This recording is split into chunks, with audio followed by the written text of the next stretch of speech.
Hello, everyone, and thank you for joining me for episode 88 of the show.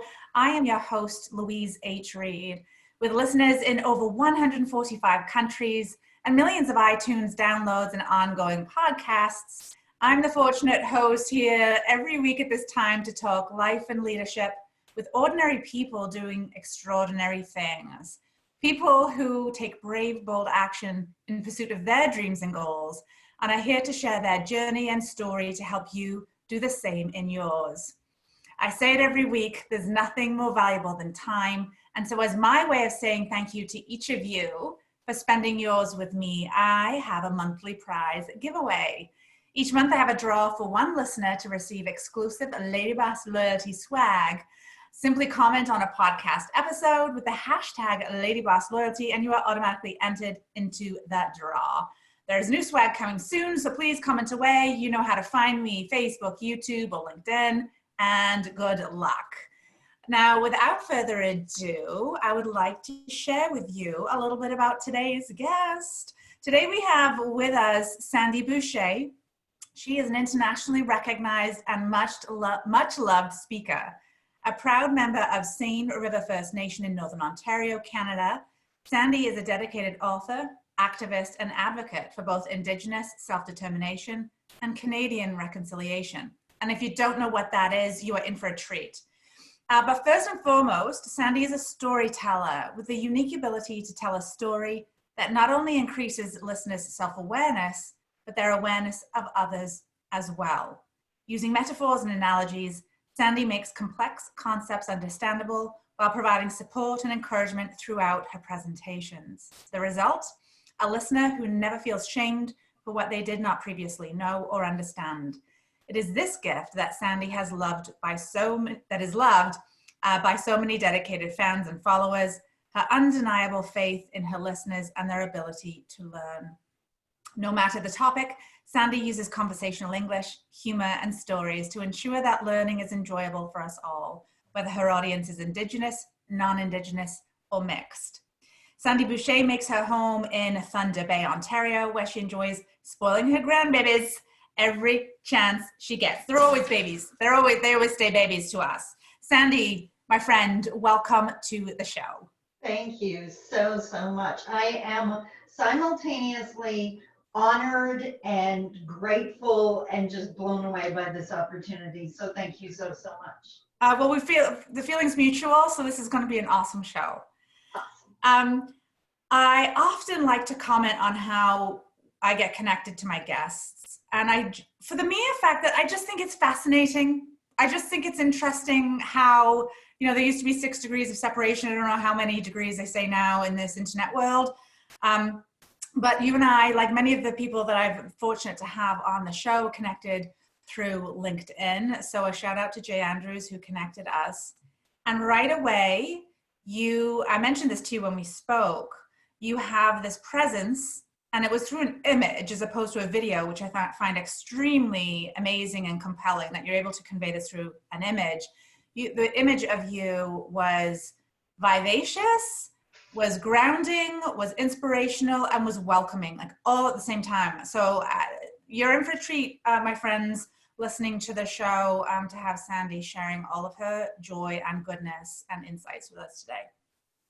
Awesome. Thank you so much. And I just wanted to comment because one of the things I find in my work, specifically when I'm working with people who do not identify as Indigenous in Canada, so one of the First Nations groups or Métis or Inuit, so many people don't realize what existence is like for us in Canada. And honestly, so how we got connected is a little while ago, Jay actually tagged me in a post, and he does this amazing Fantastic Four.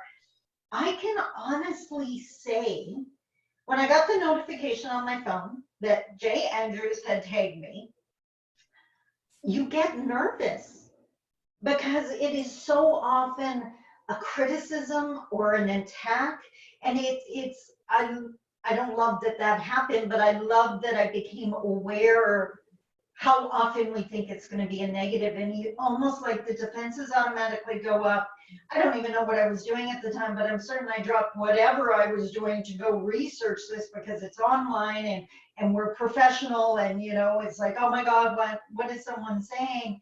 And then to have it have been such a beautiful honoring of the work I did, I was just left speechless, and ask any one of my friends, that rarely happens. But it was just so beautiful, and I think that in itself is a testament to how far we've come, and that things are improving. In some areas they're not, but in other areas they absolutely are, and I just wanted to acknowledge that. So I think that's wonderful, and I think that you have a little furry friend that's echoing your sentiment too. you heard that. I was wondering if it's going to happen, because Oreo is the most friendliest cat ever. And I thought when she hears us talking, she's going to be, is there company I don't know about? I need someone new to pet me. So there's a good chance she's going to make an appearance here. I love it. My listeners also know that my show is like Life is Live, and so there's intentionally no editing to this. This is what happens. There's no like filters and things that get fixed or removed from the show. It's just what happens in life, and we've got to roll with it all. So there's a few things that I want to jump into already with what you've said. I want to start by asking you, because you've mentioned about the work that you do. So beyond the title that I read to, you know, in your bio, tell us, what is the work that you do? Well, I think the easiest way to answer that question is to describe, I guess, my mission or my vision of my company. And I am trying to bring Canada together. And I tell everyone, you know, just a minor little mission, something I can accomplish by next Tuesday. It's really no big deal, but really bringing Indigenous and non-Indigenous together, one conversation at a time. And the image I use, I am a Nishnawbe, so Mishko Pogna Kwe Nadishnakas Mongodam. What I said in Ojibwe was that I am Red Thunderbolt Woman. I am said to represent that split second in time when the thunder sounds exactly as the lightning strikes. And I give that as a warning in my seminars. I tell people I don't do subtle very well. I'm the lightning bolt. I'm that quote that resonates and opens your eyes. And I just accept that that's my mission and my role. And I'm a member of the Loon clan.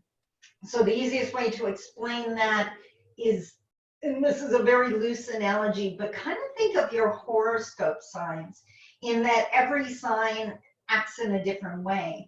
In Nishnawbe culture, our communities were divided into clans, and every clan had a different role.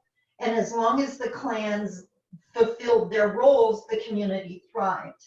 Well, the Loon clan are the speakers of the community. We're half of the political bodies that we discuss. We speak up for the community. So perfect or what? Right? So as an Nishnawbe Kwe, I often use visuals. I'm very much a visual learner. An image really resonates with me. So if you think of a feather, right? And if you were holding the feather in front of you, it has two sides to it. And we're going to ignore the stem for a second. But on one side is the Indigenous peoples of Canada, with their ways and cultures, and there's so many different nations and cultures all lumped together under Indigenous. That's a whole other podcast. But on one side, and then non-Indigenous people on the other. And why I use that image is the fact that the feather is the strongest where the two sides come together.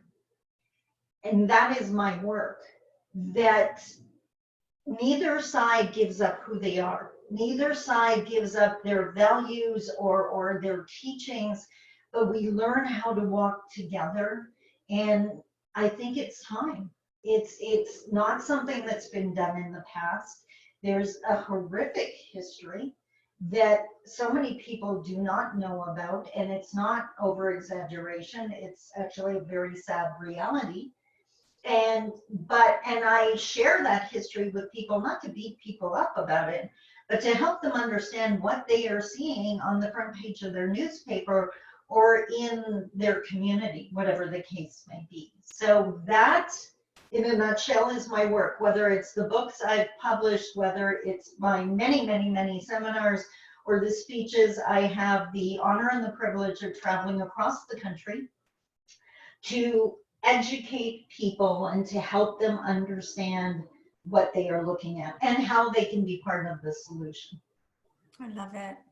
I love it. I feel both humbled, I feel excited for the work you do, and it's hard, well, the way that you communicate and the words you choose, the spirit with which you speak, and your intention, it is still hard not to feel an element of shame, right? As a white person who also has not become aware of any of these issues until like really late adulthood, right? But please keep in mind, well, for one, I always say shame and guilt don't help. Yeah. Because once you feel shame or guilt, you tend to stop in your tracks. Yeah. And we really need you to keep moving, especially towards us in a friendly way. But the other thing is, as you read in my bio, I refuse to crucify someone for something they didn't know.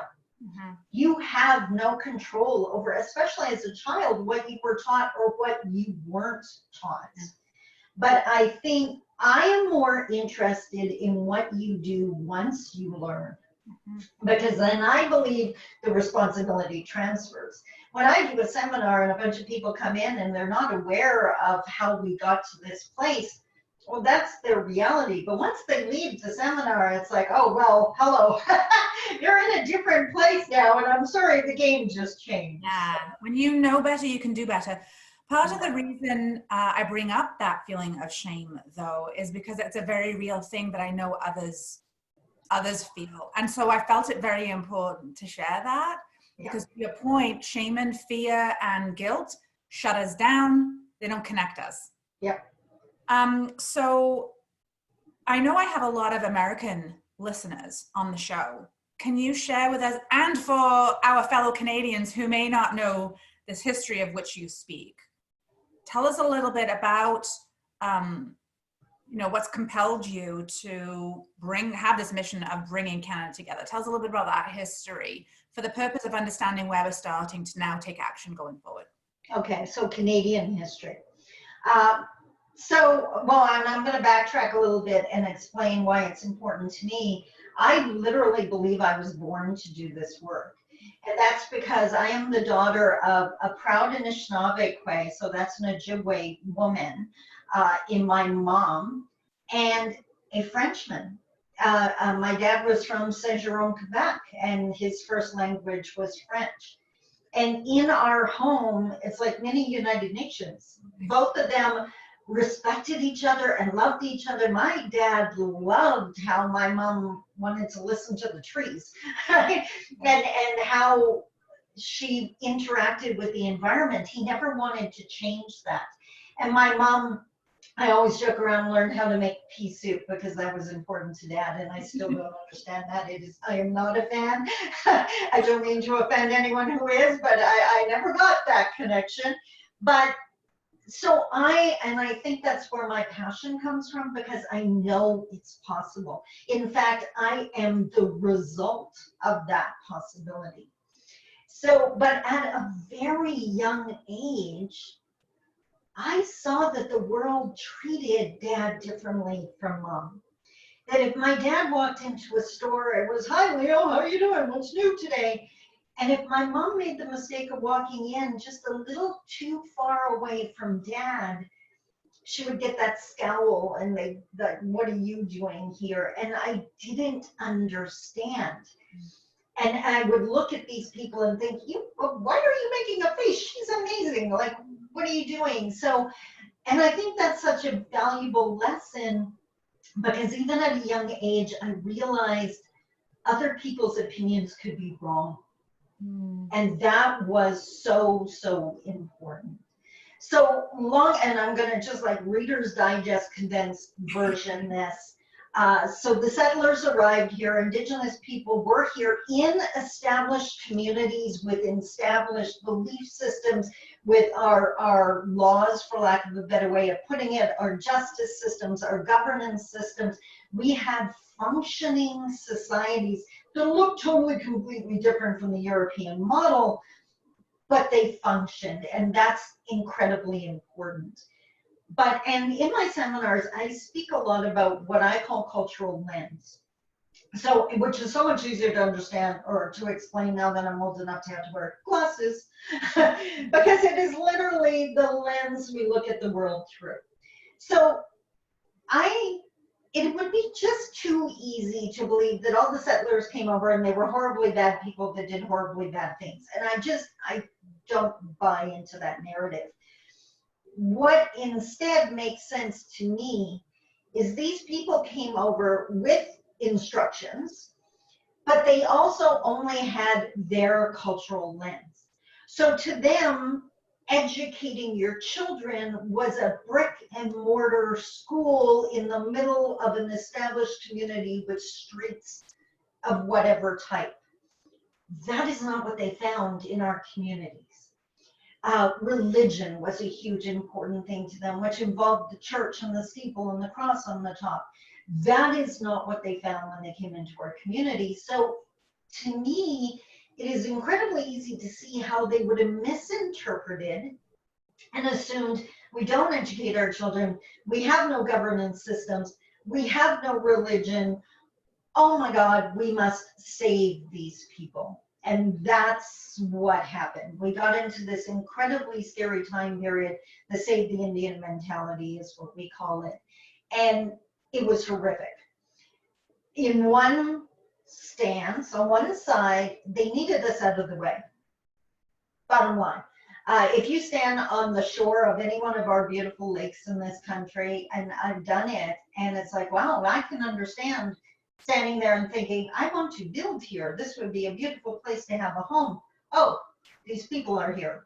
We need to move them out of the way. So because we were seen as less than, because we were seen as uncivilized, because they wanted the land, we were first moved off, the reserve system was created, and we were moved off into these tiny plots of land. And then even worse, the goal was to eliminate us. And there's no other way to put that. It is that horrific. And they did it, in my opinion, in the worst way possible. I mean, if another adult wants to disagree with me and they come talk to me, I can at least respect that conversation. But to take our children, to take innocent children as young as 3 and 4, and there's even documented cases of younger, separating them from the community and any kind of love. And the attempt was to assimilate them, to turn them into non-Indigenous people, to get them to abandon their way of living, their culture, their language, and turn them into non-Indigenous people so that the Indian problem would disappear. What we are seeing in Canada today is more than 150 years of this behavior. And that's why you're seeing in the news, and you see it in the news all the time, where if there's another project going through and it involves moving Indigenous people out of the way, you see the backlash, and it's immediate and it's emotional, and that's because 150 years of this. We are not in the way. We are on our homelands. And it is time, when I said in the beginning that we need to change this relationship, that's what I'm talking about. It's not moving us out of the way or teaching us to do it your way. It's what I call respectful relocation. And I spoke about this in my last book, if we were to move to Japan, for example, let's pick a country. If we were going to go there to work for 3 years, before we go, we'd learn about the culture, we'd learn the language, we'd learn about the laws, we'd learn about the community we're going to move into, and we'd adapt. And it's so often I hear people saying that about new Canadians, that they need to adapt. And as an Indigenous woman, it's like, because you did such a great job, like, what are you talking about? That's kind of hypocritical, don't you think? Like the fact that we're having this conversation in English and not in the Nishnawbe. None of our customs would have been so unique or so different if that relocation, that original one, had been respectful. So there's 150 years of history in 30 seconds or less. I appreciate you sharing that because, like I said, I think it gives context as to why you have this mission. I realize a very, very abbreviated version. Exactly. For those who didn't, don't have that, necessarily have that knowledge or experience, just wanted to at least be starting from that same space. I also think it's really interesting how we are here talking about your experience and your mission to bring Canada together from an Indigenous, I guess, make that feather whole. We could be talking about any issues that divide us. And so I welcome listeners to certainly learn about what Sandi is talking about, because it really is fascinating and will allow us to move forward more productively, but it is applicable to everybody. Absolutely. Yeah. And I liked that you mentioned something before we started the show. Do you remember what you said about? Oh, absolutely. That I had some teachings and some metaphors that would absolutely help everybody. And I guess the first one, and I know everyone's going to resonate with this, it is when people ask me what my experience is like, or what my life is like, or what my outlook is like. For one, I could talk for 8 hours, and I'm not going to do that to your listeners. So the easiest way to describe this, and it's using one of my many analogies, imagine for a second playing a video game. And even if you're not a gamer yourself, you've probably seen someone play it, or you can imagine it. You're sitting on a couch holding a controller, and this game is playing out in front of you on the TV screen. And depending on what the game is, and if it's like one of those fighting type games, at different times you could get really invested in this, and you could almost feel like you're in the game. But the reality is you're on the couch with the controller. That's how my life has been since day one. As an Indigenous woman, as a Nishnawbe, I have been taught to look at the world as that's the way they do it, but it's not necessarily the way I do it. And that may sound very separatist, but if you think about it, I can honestly say I have absolutely no idea what it's like to be a Canadian. Because if you watch the news, the Canadian politicians aren't negotiating for us, they're negotiating with us. We're that other party they have to talk to and come to agreement with, right? So, and that's not a negative in any way, shape, or form. From a personal standpoint, I have the controller. Mm-hmm. This is not a negative. And as you were saying, how it applies to everyone, I have no idea what it's like to be a man, for example. Even if my partner was standing right next to me, I can look at his world like I'm looking at this game, but I have to trust that when he says it's this way, that it is that way, right? So whatever it is, whether I don't know what it's like to be a newcomer to Canada, I don't know what it's like to live out in BC. I did very briefly, but not enough to have that experience. And if we can remember that, if we can remember that all we ever have is our interpretation of someone else's experience, and only they have that firsthand knowledge, I think that is so powerful. Now, another thing now, my mom was a huge believer, and I think a lot of Indigenous people are, we value wisdom over knowledge. So it's not about textbook theory and degrees, and don't get me wrong, those things are amazing to have. But when I talk about wisdom, I'm talking about things you know at your core. That's where confidence comes from, because I've met people that have degrees like the alphabet behind their name, and they're not confident. They're confident in their ability to learn, but they haven't developed their truths yet. And in Ojibwe, that's Debwewin, that truth that resonates. So I always say how blessed I was to have my mom as my mom. And my mom was born in 1927. And for an Indigenous woman in that time, she was taught that anything to do with her culture, her language, her teachings was something to be ashamed of. But my mom believed that every person on the planet needs what she called a backbone. And that is some belief system, some set of rules and guidelines that you can hang on to for dear life when the bottom falls out, right? That faith that's going to get you through. So because she couldn't teach us her teachings, she did the next best thing. My mom took us to church.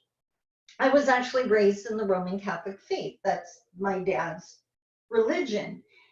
But my mom couldn't help who she was. So one of the most powerful teachings I got from my mom, and it was actually the first that I remember, she would take us to church every Sunday, and this exact same thing played out every single Sunday. Just before we walked in the door, she would stop me and my brothers on the top step of the church, literally. And then she would do what so many moms out there do, no matter what your background is. You do that, look at me. You know, you get your kids to look in your eyes so you know they're paying attention. Look at me, look at me. And she would always say the same thing. When you go inside and the man starts talking, if he says something and the little voice in your head goes, wow, yeah, that makes sense, then you take it and you keep it and you use that. That was meant for you. But if you hear something and the little voice in your head goes, what? Then leave it there. Doesn't make him a bad person, just means that was meant for somebody else. My mom would say, God gave you a brain, use it. I share that in seminar. I tell my participants, if I say something that totally doesn't make sense to you, please leave it here. I will celebrate that you are building your wisdom by deciding what fits in with your teachings, the person you want to be, the future you want to attain, whatever it is. And I think that's what we have to get better at doing. That's where strength and confidence comes from. It's not that I'm better than someone else. It's just for 55 years, I've practiced. Does that fit? Yeah, wow, that resonates. I'm going to keep that. I'm going to use that. It's also why I am not threatened in any way by someone from a different set of teachings. Mm-hmm. I have Muslim friends, I have Jewish friends, I have Christian friends, I have Indigenous traditional friends. Talking to every single one of them, either I'm going to celebrate something we have in common, or I'm going to hear something that, whoa, okay, I don't believe that, but I can respect you do. I now know that's important to you, so I'm going to respect your side of the feather. Doesn't that make sense? It does. And I feel and believe that what you just described is a Canadian. Oh, okay. I never thought of that until you said it, because a few minutes ago you said, I don't really know what it's like to be Canadian. I'm thinking, I don't know what being Canadian is either. I've lived here since I was 5, but what is Canadian? Because you don't see others like you in any, and the core of what it means to be Canadian, I think, is actually respecting and celebrating and honoring the differences. Well, I hope so. And unfortunately, what we see from an Indigenous perspective is a willingness in this country to accept cultures, accept ours. That there is still that stigma, that there is still that history playing out, that for some reason Indigenous cultures are less than, that they aren't given the same space or the same respect as other cultures. So what is the hope that your work, and I realize the mission, obviously trying to bring Canada together, but one conversation at a time, what is it that you hope that your work creates in an individual? Because that one conversation at a time, I agree with you, there's so much power and strength. Oh, 100%. And in so many different ways. For one, a lot of people meet me. So I am a Nishnawbe. I might be wearing my traditional jingle dress. I might, you know, you see my tattoos, and then they hear me and it's like, whoa, but she sounds like me. Now I'm confused, right? So I'm already shaking up whatever stereotype they walked into the room with, right? And I'm in a place now, it took me a while to get here, where no matter what the question is or no matter how it's phrased, I'm probably going to be okay with it. Because for one, most people I talk to are trying to be respectful. I have a huge compassion, believe it or not, for non-Indigenous people in Canada today, because I have met so many people who the only thing they know for sure is that every word they've ever used up to this point is no longer appropriate, and they don't want to cause any harm, and they don't want to disrespect anyone, but they're not sure what to say, so I'm just going to be silent and not say anything. I don't wish that existence on anyone. So I was like, no, okay, I'm good.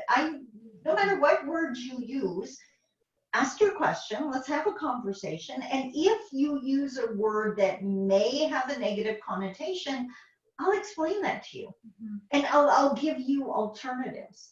I don't think, and don't get me wrong, I don't want to imply to Indigenous listeners that I feel that's our responsibility to educate other people. I just think that's my role here.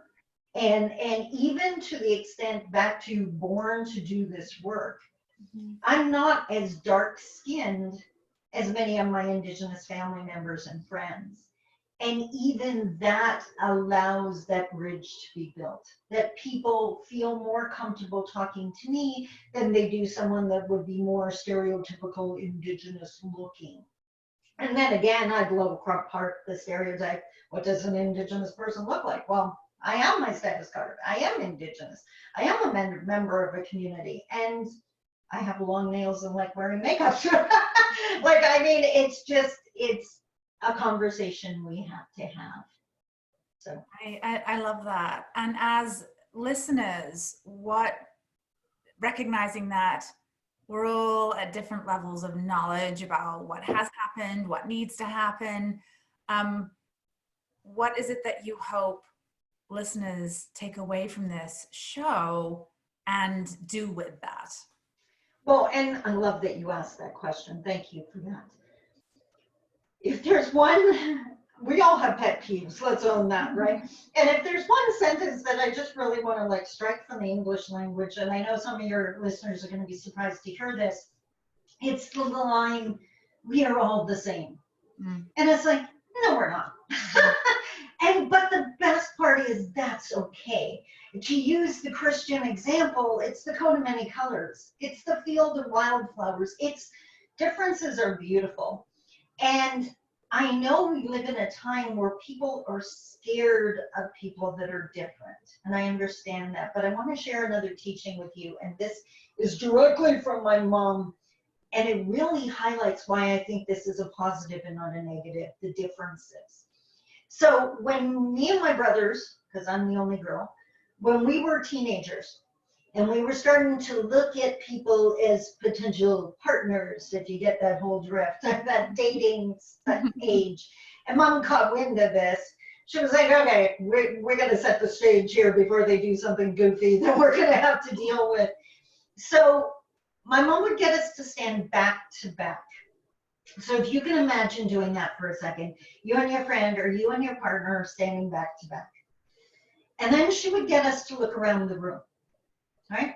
While we're standing back to back. And she would get us to acknowledge that we can see a lot of this room. But there's one part of the room we can't see that our partner can. And that our partner can see a lot of this room, but they can't see what is obvious and right in front of us. I believe by having diverse relationships and diverse governance, we are stronger because they can see things we can't. Mm-hmm. When I sit on a committee or I'm helping people develop a program, because of my Indigenous worldview, I can say, oh, okay, that sentence is going to be misinterpreted badly. They didn't mean it, it wasn't intentional, but because they can't see that part of the room, they never would have caught that. And by working together, the program, the end result is even stronger. I think we can learn so much about who we are by meeting people who aren't like us. And I think it's exciting. Every time I meet someone new, it's like, oh, I get exposed to all these new teachings, and it's either going to reinforce what I believe or offer me a new view on the world. I love that. And beyond, or in addition to what you have said, it's also the data is in for those data-driven people that this sort of diversity also creates better teams, better business results, 100%. business outcomes, and the list goes on. And Yeah. the list goes on. And we're talking about diversity across all elements. So the greater the diversity, the greater the results. Yeah.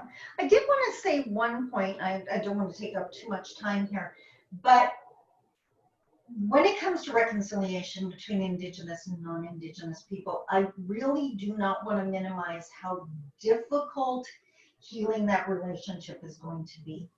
Now, I had mentioned my upbringing, and I was raised in, my sister-in-law calls it Little House on the Prairie, because I had this beautiful, loving parents and this nurturing home. But for anyone who follows my career, I am also a 10-year domestic abuse survivor. So I understand how absolutely horrific and damaging relationships can be too. But I always share that I believe I am living proof that the past doesn't have to be the future. I don't hate my ex-partner who was in that relationship with me. I wish he would find some healing. I wish he could get to a healthier place. But I don't have that animosity against him. And I believe as a country, we can get to a healthy place. On the Indigenous self-determination side of the feather, we need time and space to heal. And we need other people to understand that, as you well know, we heal at different rates. Mm-hmm. That some communities are going to be ahead of other communities, and some individuals are going to be ahead of other individuals. And on the non-Indigenous side, we need people to allow us that space and time and give us the respect of having that alternative view. I was sharing with a girlfriend the other day that there's a difference between not talking and listening. And I've been in many meetings where people are not talking so that I can talk, but they haven't heard a word I said. And reconciliation is going to require change. It's going to require sharing power. If you invite Indigenous people to sit on your nonprofit board just to listen to them and then veto them, nothing has changed. But if you're willing to actually walk together, and I'm not talking about them taking over and you're going to be disregarded. I don't want to repeat the mistakes of the past. But it is possible to walk together. Coming back to my parents, we can do this in a beautiful way. One of the reasons I was so excited to do this podcast was the fact that you're not Indigenous. And that our conversation, our mutual respect for each other is an example of what I'm talking about.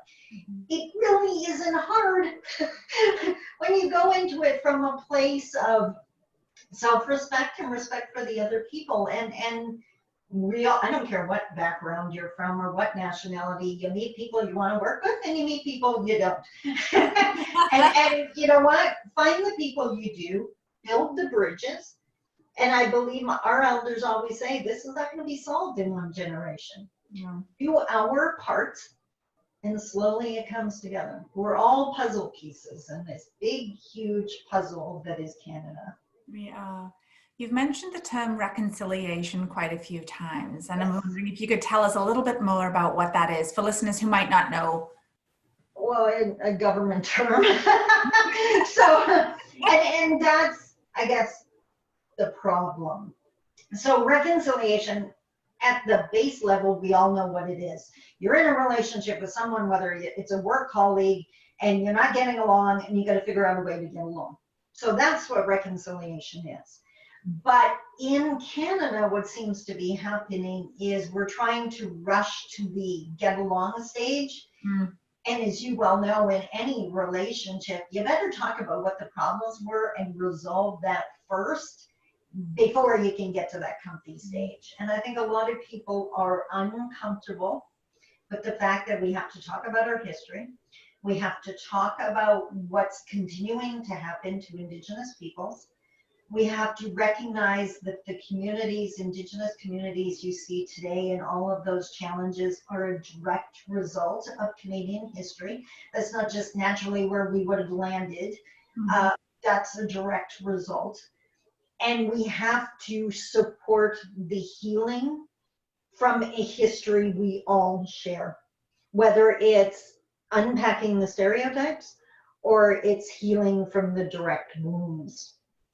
So, and that's going to take time, and it's going to take uncomfortable conversations and asking questions. And that's why it's so important to find the people that you can have those conversations with. It is. So I have another question, and then I've got kind of some rapid fire questions to learn a little. Okay. To learn a little bit more. I didn't know there was a rapid fire round. There wasn't going to be until this morning when I was preparing for this. I was like, oh, I have some rapid fire questions. Okay. Sandi can have. And so I was in charge of leading an initiative at our local hydro company for diversity and inclusion. So certainly there were tons of people, employees and groups outside of hydro that connected with. That was kind of just the glue that pieced all of these elements together, all the hard work of a lot of other people doing great work. But it was still quite interesting, you know, the white girl leading diversity and inclusion. How do we what are your thoughts on how we start to bring these conversations to the workplace? Well, there's a big question. Okay, so first and foremost, look at your workforce. If it's predominantly one group, then you have tunnel vision. Right, so you need a diverse workforce if you want to be part of this solution. I think back to the video game analogy that I used in the beginning, the phrase we use is nothing for us or about us without us, right? And I think that applies to any group. If you're designing a program to work with youth, you better be talking to youth and helping they get to design it, and you support them. If you're working with elders and you want to know how to do that, ask the elders, right? If you want to, right? If you're working, and I joke about that, but I have met so many people that are in some position and they're under incredible stress to figure out how to do this. And it's like, that would be like asking me to design a program for men. And it's like, exactly how am I supposed to do that? And the only way I could is go talk to someone who has that experience and support their answers. Don't veto it, don't change it, support it. So it's the reason I wrote my last book, actually. I got mad. I'm not even gonna lie, because there was a whole bunch of non-Indigenous people having the conversation about reconciliation, saying what they felt Indigenous people need. Wow. And I felt like I wanted to stand on the roof of my house and scream, how would you know? You're asking the wrong people. Yeah. So we need to start opening the door, literally, to those conversations by hiring and asking the people that would know the answers. We got to quit. Western society really puts a lot of emphasis on come to the meeting with the answers. And you can't possibly have those answers. So forgive yourself that. Be comfy in knowing what you do know and talk to the people that have the information. So much of what you said is valuable. The reason I was laughing was because your answer seems so obvious, right? Doesn't it? But how often have we done that to ourselves? No, we don't. Oh, we don't assume that at all. We do the opposite, which is where the laughter sort of came from, was how ridiculous. Yes, how ridiculous. I do know there was a show that I had a conversation with someone on the show relatively recently, and I was talking about a tampon commercial that when I was growing up, that it was a young girl jumping happily through the meadow while she had her period, and she was wearing a white dress, and she was like sort of flouncing along, and it was about how she was wearing, I won't say the company, how she was wearing this tampon. And I'm like, what the? I do not feel like that when I have my. I remember those commercials, or that type, riding the bike, having a beautiful experience. And it's No, yeah. it's really, I mean, no, it's really not like that at all. And so in this particular book that I was reading was reflecting on those commercials, and those commercials, as we found out later, were all done by men. Yeah. So, anyway, and not to be outing that, this is just, there's been progress made, and you don't see those commercials anymore, thank goodness, because we recognize that, yeah, maybe it should be a woman talking about the experience of what it's like on your period. Exactly. And so likewise, what you're sharing is exactly the same. 100%, 100%. So we really, like I said, we have to give ourselves, get humble with, we don't know everything, and we never will. I don't care how many Indigenous people you work with, you will never have an Indigenous worldview. And actually, when you cross that line, that's where you're in dangerous ground. One of the things, and I always say I ruin the 6 o'clock news for everyone when they hear me, because now you're going to see the newspaper or listen to the news, and you're going to hear a First Nation group saying they quote unquote want a seat at the table. And what they mean by that is we constantly have non-Indigenous entities, businesses, whatever, showing up at our community lines and saying, we know exactly what you need. And our answer is always, how in the world would you know? You have never been in our community. You don't know what it's like to live here. And what that phrase means is open the door. Before you come up with any solution, have us at the table at those initial brainstorming discussions, and we can save you so much work, because we can say, yeah, that one's not going to work. Any program that's internet based is not going to work in a remote community that still has dial-up level internet access. So maybe let's not do that, right? Or someone who acknowledges and understands the poverty levels, right? If you want people to pay big bucks for this, you're looking in the wrong direction, right? So it's just, again, that back-to-back metaphor. They can see things you can't. So build, if you want a stronger team, my mom would always say, you pick the strongest player for your baseball team. That's the same thing. If you want to expand in that area, bring on the team that has that knowledge. I love it. I love it. So, ready or not, I was going to say, are you ready for the rapid fire? But it's kind of like, here it comes. Okay. What advice would you give to your younger self?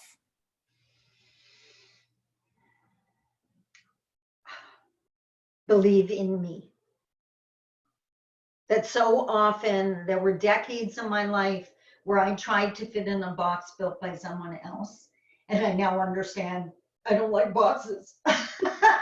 So just that I wasn't wrong because I saw it differently. I saw it the way that made sense to me. So I love that. I think a lot of people will be able to resonate with that. Yeah.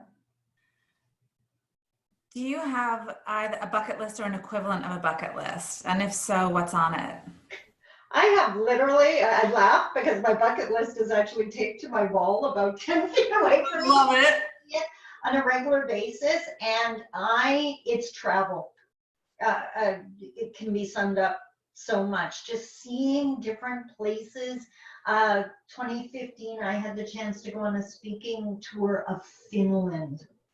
And I think I have about 5,000 pictures, because like every 10 feet I was taking a picture. I was so blown away. Everything is so old. It's just, it was mind-blowing, and not only it spans your understanding of the world, so you travel 100%. It does, and it makes you realize how small, not in a bad way, but how small we really are. 100%. Then how localized your thinking is. Yeah. Even when I was talking about national issues, Canadian national issues, I'm standing in Finland, they're going like, what? Yeah. Right? So you really, it's eye-opening. On the other hand, there were teachings and challenges that are human. Yeah. And it doesn't matter where you are. A mom worries that she's a good mom, and parents worry about the safety of their children, and we're all looking for respect. So Yeah. Yeah. And I actually wonder if that's when people say the annoying statement of we're all the same. I wonder if that's where they're coming from, because it annoys me too, by the way. I think, well, and this is, I can only come from my worldview again. Yeah. So, but I think it's more tied to that fear of difference. So what they're trying to do is reduce us down to blood and bones, that we're all just human. But that says, that's someone else deciding that my culture isn't important. And my culture is everything. I wouldn't have survived my life without my teachings. And I live in a country that tried to take the culture from people like my mom and from me. So, no, you don't get to decide what's important to me. And I will absolutely respect whatever you say is important to you. If you want to, if it's important to have orange hair every single day because that means something to you, all the power to you. So I don't need, I think if there's one thing I'd love to get out there is we don't need people to understand what's important to us. We need them to accept what's important to us. It doesn't, you may never understand. I'm not going to understand your ways of doing things, but I can accept and respect that it's important to you. Such a valuable difference. Such a valuable difference. Before I get on to the next rapid fire question, I'm not good at these rapid fire questions because I have so many things I want to ask when I hear your awesome your answers. You mentioned that you wouldn't have survived your life without your mom's teachings. And I want to give the opportunity to give a shout out to and have you talk a little bit, mention a little bit about the book that you wrote in honor of these teachings. Ah, okay. So yeah, and I guess that's a perfect place to say I did not, as a child, dream of being a motivational speaker. I did not. I think I kind of dreamed of being an author, to be true. But I've always loved books, but I never saw this happening. I became a single mom at the age of 25, and I had a 2 and a 4-year-old to feed. I did what everyone else does. I went and got a job. And I worked my way up the food chain. I went from a secretary to executive director of a $4 million company in 20 years. I was in my 40s. And then it was like, okay, now what do I do? I'm too young to have achieved everything. I made a couple of goals here. And that's when I lost my mom. And my mom didn't survive heart surgery. So she went from goofing around with the nurses to gone, which took me out at the knees. I'm not going to minimize that. It was 18 months of grieving hell because my best friend was gone. And someone who I saw is so incredibly strong, to see how easily they could be gone just shook me to my core. But once I got past that, I realized that my mom had these stories. My mom had a grade 4 education. So in the eyes of the world, she was an uneducated Indigenous female. Nobody was listening to her, but I was. And her stories were so empowering. And so they made so much sense. They were just common sense. And I suddenly became scared that her stories would die with her. And because I knew so many more people, especially women, could benefit from hearing her stories, I sat down and wrote my first book. And my mom used to talk about puzzle pieces. And anyone out there who loves putting puzzles together, I don't understand you people. To me, that's a migraine waiting to happen. But my mom loved doing it. And she always said that if I was struggling with something, that her response was, you don't have enough puzzle pieces. Go get more info. So after her passing, suddenly my love of writing and her wisdom fit together. And my first book is called Honorary Indian. And I get asked about that title all the time, but it's because that's what I'm making the reader. I don't care who you are. Right now, you're going to be an honorary Indigenous person, and I'm going to share these teachings with you. And it's a little story for every single day. And the idea is you take from it what you need. And if your girlfriend reads it, she's going to take something different. And if you read it 3 weeks from now, you're going to take something different. But that's just to highlight that you've grown. And I put it out there. And this is so funny. You're going to love this. I don't know where I got it. I wish I remember. But my goal was if I sold 4 books. No one should ever write a book with the goal of writing 4 books or selling 4 books. I'm just putting that out there. I now have way more business savvy. But I thought if 4 people are helped, if, you know, that, it made it worth it. Then I've honored my mom and I've done my part. Honorary Indian, and then 3 years later, her mother's daughter came out, which is the continuation of the story because I only had 365 days to work with. Mom didn't fit in 1 book. I came to understand both of those books have sold over 10,000 copies, which classifies them as bestsellers.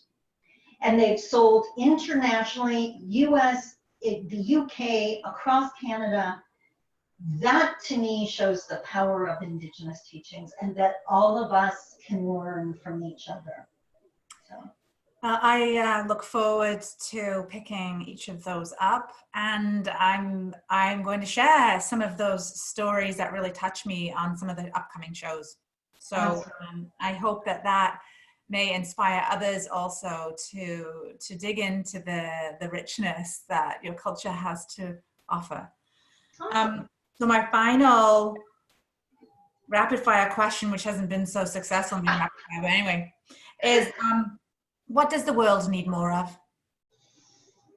Isn't that a song? Love. All we need is love. What does the world need more? And again, because my world is so different, right? This is me playing the video game again. We just have, as a Nishnawbe people, we just have such a different concept of time. And I love, my friends laugh at me all the time because I love the look of a clock. I just don't listen to it. Mm-hmm. A clock literally tells me what time it is. It does not tell me what to do. So I think what we need is more time. We need to slow down. We need to talk to our children, talk to each other. We need to go back to knowing our next door neighbor. We need to have relationships, not how many likes on a Facebook post. We need to have true connection and not just via a keyboard. There is something to be said about sitting in the room and laughing together. And our kids are losing the social ability to do that because parents aren't doing it anymore, so kids aren't learning it. And I'm not slamming parents. I realize how busy life is. But I can remember my kids, my brother and the sister-in-law used to come over every weekend and we would get together to either bead or play cards, and it could be both. And my kids would come in, they were teenagers, and their friends actually thought we were drinking because we were laughing so loud. And my daughter would just laugh and like, no, that's just the way they are when they get together. And our kids need to see that. We need to experience that. I depend on social media for my career, but I'm also one of those people that has absolutely no problem with shutting it off and taking time. When I'm meeting with someone, the phone goes off. Your focus, you are my focus for this time period. And that's because I want you to know you're important to me. And if we want to help each other feel important and confident, we need to treat people as important. And what a beautiful way to end the show. And Sandi, thank you so much for the wisdom that you shared and the time that you spent with me and my listeners. I truly, truly appreciate it. I hope it resonated. It's always a concern. Sometimes I feel like I'm speaking a different language, even though I'm speaking English, because I know my worldview is so different. So I do hope that your readers took something from it that they can use in their lives, wherever their path is taking them. And I know that will be true. You speak from the soul and you speak from the heart, and that creates the connection, right? There's no way. And so thank you again, Sandi. And thank you, of course, to all of you, my loyal listeners.